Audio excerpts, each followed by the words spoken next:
नमस्कार मित्रांनो. रवी करंदीकर.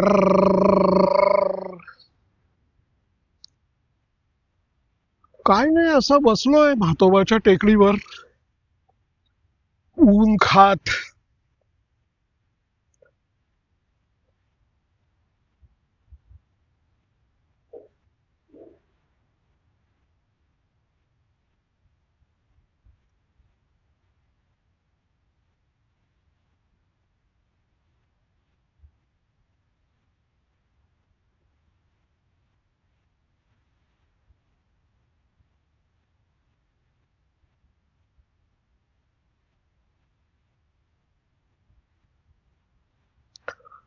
असं छान वाटतंय.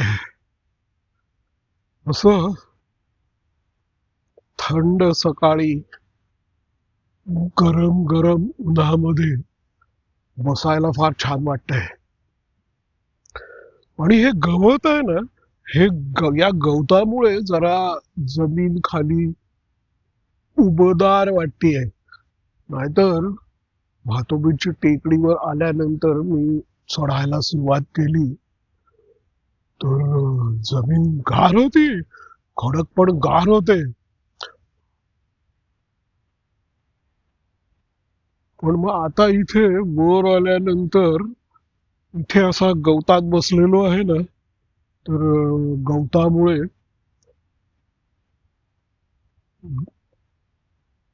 बुडाखाली जरा उबदार वाटत आहे.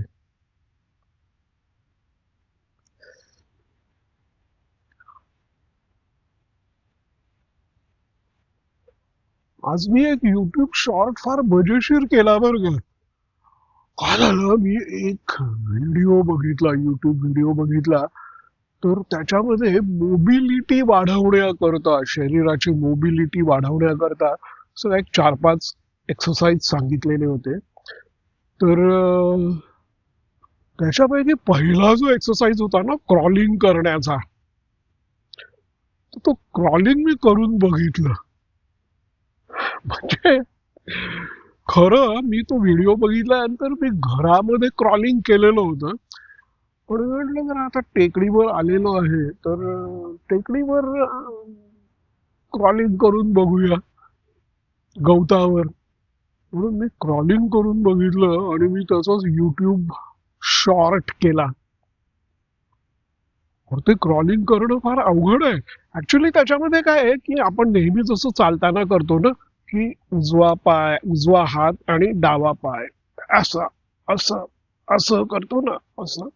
तो का कुणास ठाऊक माझा उजवा हात आणि उजवा पायच पुढे जायचा. आणि त्यांनी जसं ताठ ठेवायला सांगितलेली होती तसं काही झालं नाही. पण मी असं त्या कॅमेऱ्यासमोर 2 वेळेला आलो गेलो ना, तर दम लागला. दम लागला. पण फार मजेशीर दिसलं ते मला. पण करायला पाहिजे. मला त्याच्यातली एक महत्वाची गोष्ट कुठली आवडली माहितीये का, की आजकाल ना आपण असे सरळ ताठ असतो. आणि मला मला त्या ताठपणामुळे माझं शरीर ताठरलं आहे. माझे मसल सगळे ताठरलेले आहेत. याची फार जाणीव झाली होती. म्हणजे किती की बसायचं असं आहे ना, 90 डिग्री मध्ये, फार तर असे गुडघे वाकलेले. पण मला मांडी घालून बसता यायचं नाही ना. तर मी ते मांडी घालून बसण्याकरता मला किती प्रयत्न करायला लागले. मला खरं तर ज्याला रेस्टिंग पोझिशन म्हणतात, रेस्टिंग पोझिशन, मी म्हणजे उकिडवं बसलं, ते सुद्धा मला येत नव्हतं. त्याच्याकरता सुद्धा मला किती प्रयत्न करायला लागले. आणि मी इकडे तिकडे जायचो ना, अरे तुम्हाला काय सांगू, म्हणजे रेल्वेचा, सेकंड क्लासचा रेल्वेचा आपला डेक्कन क्वीन किंवा प्रगती वगैरे त्याचा जो बाक असतो ना, त्याच्यावर तर लोक मांडी घालून बसतातच. आपल्या घरातल्या रुंद कोचावर पण मांडी घालून बसतात. अरे काही लोक मी बघितले की नॉर्मल रेस्टॉरंट मधली जी खुर्ची असते ना, त्याच्यावर पण मांडी घालू शकतात. तो काही लोकांचं शरीर इतकं लवचिक असतं आणि ते या सगळ्या हालचाली करू शकतात. हे बघून मला फार त्यांचा हेवा वाटायचा. म्हटलं अरे काय आपण नुसते ताठरलेले आहोत, ते काही लवचिकता राहिलेलीच नाहीये. म्हणून मी जरा खूप प्रयत्न करून करून ना, हे आता आता बसलेलो आहे ना, असा मांडी घालून बसणं, उकीडवर बसणं, असं खूप प्रयत्न करून करून शिकलेलो आहे. तरी अजून मला फार कम्फर्टेबली आणि खूप वेळ जमत नाही. हा, आणखीन एक त्याच्यात गोष्ट अशी झाली ना, की मी हुरडा खायला गेलेलो होतो शेतात. तर शेतामध्ये कसं की त्यांनी अशी एक शेकोटी पेटवली, त्याच्या भोवती सगळे लोक बसले आणि जो हुरडा भाजणारा होता ना, तो असा तिथे उकिडा बसलेला आणि तो हुरडा कणीस भाजायचा, नंतर असा हातावर चोळायचा आणि असं असं असं करून त्याच्या शेजारी गोल करून बसलेल्या माणसाच्या हातात द्यायचा. असा हातात द्यायचा, असा आणि लोक पण असे त्याच्या कडेला त्याच्या शेकोटी भोवती त्याच्या बरोबर असे मांडी घालून बसलेले आणि ते असं हुरडा घ्यायचे आणि खायचे. मग इकडे गूळ असायचा, चटणी असायची, तर अशी ती पंगत एकदम शेकोटी भोवती हुरडा खाण्याची पंगत एकदम रंगलेली. मला तिथे मांडी घालून नाही ना बसता आलं. मांडी घालून नाही बसता आलं. मग मी तिथे काहीतरी होतं, मला वाटतं टायर बियर असं काहीतरी होतं. तर त्याच्यावर मी स्टुलावर जसा बसतो ना तसा बसलो, तसा लांब. आणि सगळ्यांनी माझी हेटाळी गेली, काय रवी, रवी दादा, तुला मांडी घालून नाही बसतायत?" म्हटलं, अरे नाही राव, मांडी घालायची सवय नाहीच राहिली आता. तेव्हा मी ठरवलेलं होतं की बस मांडी घालायला शिकायचं. आणि मांडी घालून बसणं हा माझा आयुष्यातला सगळ्यात महत्वाचा आणि मोठा गोल झालेला होता. तर आता मांडी घालायला मला थोडीफार येते, उकीरवर बसायला मला थोडंफार येतं, पण एकंदरीत शरीराची मोबिलिटी वाढवण्याकरता काहीतरी प्रयत्न केले पाहिजे याची मला जाणीव झाली. आणि मग मी तो युट्यूब व्हिडिओ बघितला. म्हणजे व्हिडिओ मी बरेच बघितले, बऱ्याच प्रकारचे मोबिलिटी वाढवण्याचे एक्सरसाइज वगैरे बघितले. पण नुसते व्हिडिओ बघून, नुसते एक्सरसाइज बघून मोबिलिटी वाढत नाही ना, करावं लागतं ते, करावं लागतं. हा, म्हणून मी आज जरा रांगतो ना, पण रांगतो है ना.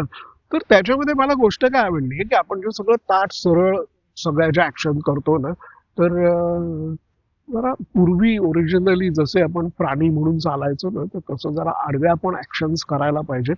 म्हणून त्यांनी क्रॉलिंग करायला सांगितलं, रांगायला सांगितलं. पण गुडघे न टेकता रांगायचं बरं का. तर गुडघे न टेकता मी थोडा आज रांगून बघितलं आणि त्याचा युट्यूब व्हिडिओ केले, शॉर्ट केलेला आहे तो, त्याची लिंक देतो बघा आधी. तर तर आता गंमत अशी झाली माहितीये का, की मी ते असं क्रॉलिंग केलं ना, त्याच्यामुळे माझे पाय आणि माझी कंबर, कंबर बरं का, पाठ, असं सगळं इतकं दुखायला लागलेलं होतं. त्यामुळे मी इथे या माझ्या आवडत्या झाडाखाली येऊन बसलो मांडी घालून. तर आत्ता मला मांडी घालून बसणं हे अतिशय कम्फर्टेबली वाटतंय, कम्फर्टेबल वाटतंय, अतिशय सहज वाटतंय. मला अजिबात त्रास होत नाहीये. तर फक्त प्रॉब्लेम असा आहे की मी समोर जो कॅमेरा ठेवला आहे ना, त्याच्यात मी दिसतोय की नाही मला माहिती नाही. पण मी म्हटलं नाही यार, मला हे बसायला इतकी मजा येते ना, म्हटलं दिसत असेल तर असेल, नसेल तर नसेल, पण मांडा डोकून इथे बसूया. तर मी आता काय करतो, मी आता थोडा वेळ उठून उभा राहतो. उभा राहिल्यानंतर कदाचित दिसेल असं वाटतंय. आणि दुसरी एक गोष्ट अशी आहे की जरा ऊन वाढायला लागलेलं आहे. तो मोबाईल सावलीत आहे असं मला वाटतंय, पण बघू, त्यामुळे गरम झाला असेल अशी काही शक्यता नाहीये. तर हा, हा, हा, हा, हा, हा, हा, हा, हा, हा, हा. काय बाळा, काय म्हणतोस? आ, हा, हा, हा, हा. झाडाखाली रवी करंदीकर उभा आहे. आहा, किती रोमॅन्टिक गोष्ट आहे ना, है ना? किती रोमॅन्टिक आहे ही गोष्ट तर. वा वा वा.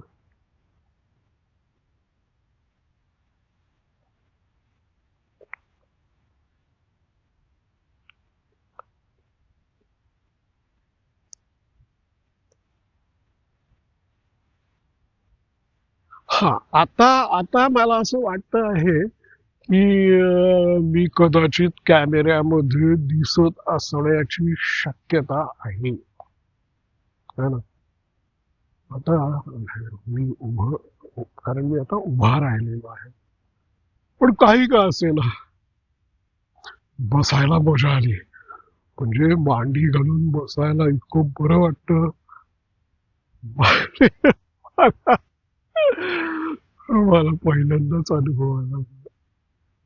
मांडी घालून बसायला फार बसलो, हे फार सुखाची गोष्ट आहे.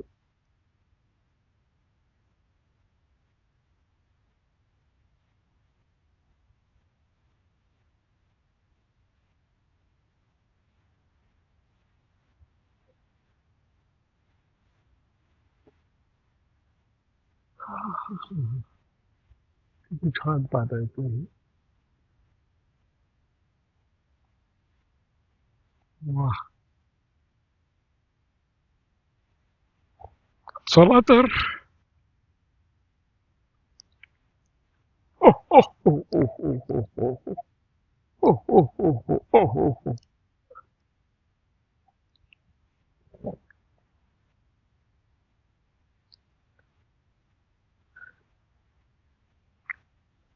वा. वा.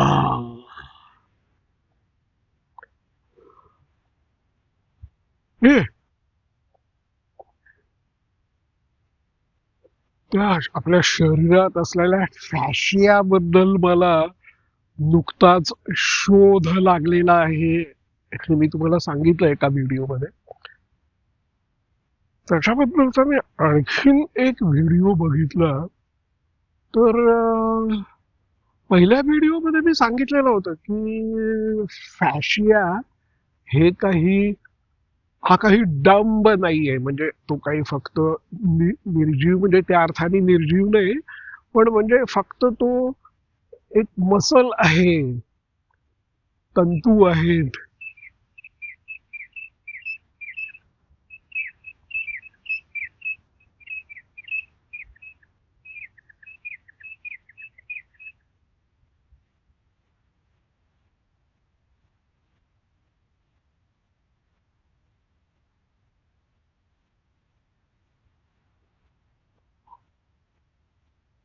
तर ते फक्त स्नायू आहेत आणि ते फक्त हालचाल करायला उपयोगी पडतात असं नाही आहे. तर आपल्या शरीरामध्ये हे सगळं जे स्नायूंचं जाळं असतं, जाळं, त्याला फॅशिया म्हणतात. आणि इकडे खूप सुंदर पक्षी ओरडतायत, जे काळ्या रंगाचे आहेत आणि मोठ्याने ओरडतायत ते. कदाचित तुम्हाला त्याचा आवाज ऐकू येणार नाही, पण मला ऐकू येतोय तो. तर हे जे सगळ्या तंतूंचं जाळं आपल्या शरीरामध्ये आहे ना, स्नायूंचं जाळं,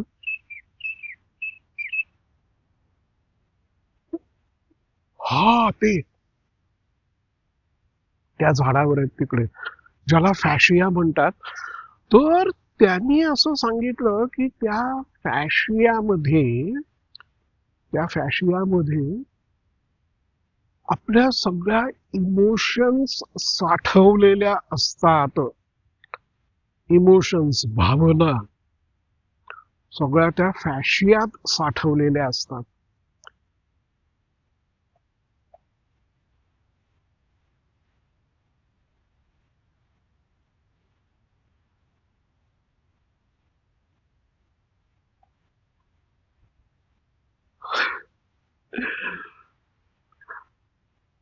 तर हे फॅशियाचे प्रकरण आहे ना, ते खूप महत्वाचं आहे. आणि तो फॅशिया ड्राय होऊ नये, अडकून राहू नये, त्याचा गुंता होऊ नये, असं कुठे ते स्टक होऊ नये, म्हणून तो असा मोकळा आणि ताजा तवाना टवटवीत राहावा, याच्याकरता त्यांनी असे एक्सरसाइज वगैरे काढलेले आहेत. तर त्याच्यामध्ये ज्या भावना भावना ज्या साठवलेल्या असतात, तर त्या बेसिकली व्हायब्रेशन्सच्या स्वरूपात असतात.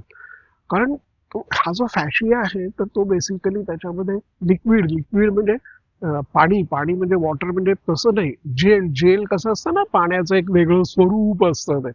तर जेल म्हणजे, तर लिक्विडचं एक वेगळं स्वरूप असतं जेल म्हणजे, त्याच्यामध्ये एक थोडासा थिकनेस असतो. तर त्याच्यामध्ये अशी व्हायब्रेशन्स होत असतात ती, आणि त्या संवेदना त्या एकमेकांमध्ये त्या व्हायब्रेशन आणि ते जे बुडबुडे असतात त्याच्यातनं ट्रान्सफर होतात, असं सगळं ते सांगितलं त्यांनी. पण मुद्दा त्याच्यातला मला गमतीचा काय वाटला, की आपल्या शरीरात किंवा आपल्या मनामध्ये किंवा आपल्यावर ज्या गोष्टींचा परिणाम होतो, तर त्या ज्या भावना आहेत, इमोशन्स आहेत, त्या त्याच्यामध्ये साठवलेल्या असतात. आणि तो जर फॅशिया फॅशिया आपण स्वच्छ केला, मोकळा केला, आणि त्याच्यामध्ये, आणि तो कंटॅमिनेट पण होतो बरं का. मेटल्स, असं म्हणतात की मेटल्स किंवा आजकाल जी सगळी केमिकल्स असतात ना, त्यामुळे तो कंटॅमिनेट पण होतो तो. तर तो सगळा जो आपण असा स्वच्छ आणि त्याच्यातला गुंता काढून तो असा ताजा व्यवस्थित टवटवीत ठेवला, तर त्याचा परिणाम, मुद्दा आम्हाला हे सांगायचा आहे की त्याचा परिणाम आपल्या चेहऱ्यावर आणि आपल्या शरीरावर होतो.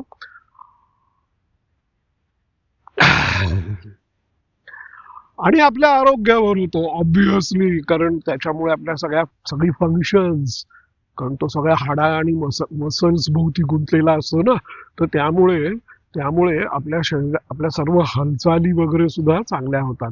तर सांगायचा मुद्दा काय आहे याच्यामध्ये, महत्वाचा मुद्दा काय आहे की तो फक्त आपलं मेकॅनिझम, म्हणजे मसल्स आणि हाड असं आपलं मेकॅनिझम सुधारण्याकरता नाही आहे. तर त्याच्यामध्ये या ज्या भावना, इमोशन साठवलेल्या असतात, तर त्याचाही परिणाम आपल्या मनस्थितीवर, आपल्या शरीरावर, आपल्या त्वचेवर आणि आपल्या ऍक्शन्सवर होतो. किंवा काही वेळेला जे आपण म्हणतो ना की माझं डोकं दुखायला लागलं, भीती वाटल्यानंतर आपल्याला असं पोटात काहीतरी होतं, आपण असे काही वेळेला असे खूप दबलेले, अवघडलेले असे जगत असतो, चालत असतो, वागत असतो, है ना.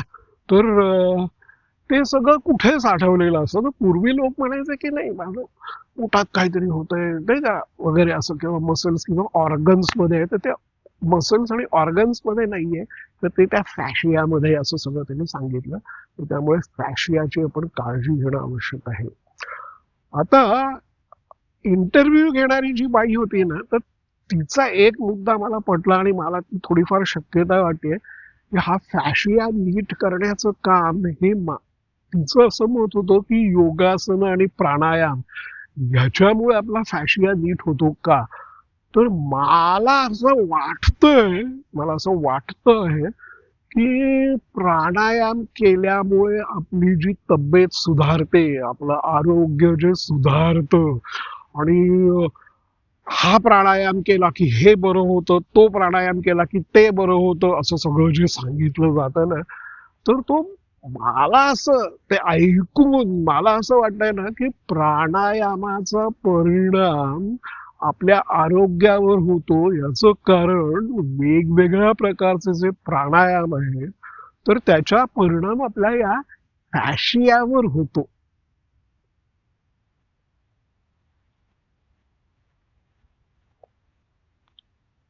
असं मला वाटतं आहे.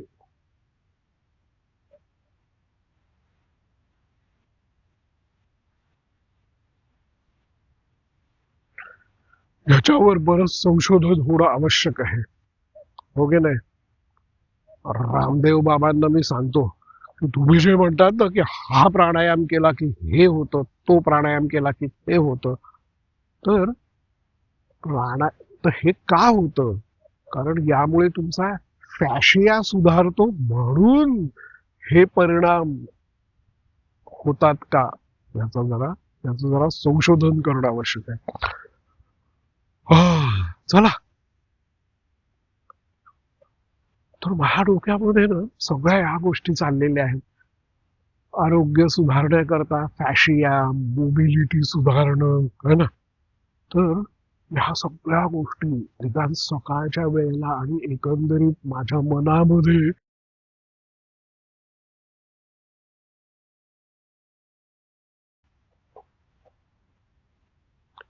तर या सगळ्या विचारांनी माझं मन असं व्यापलेलं असतं. चला मित्रांनो, येतो.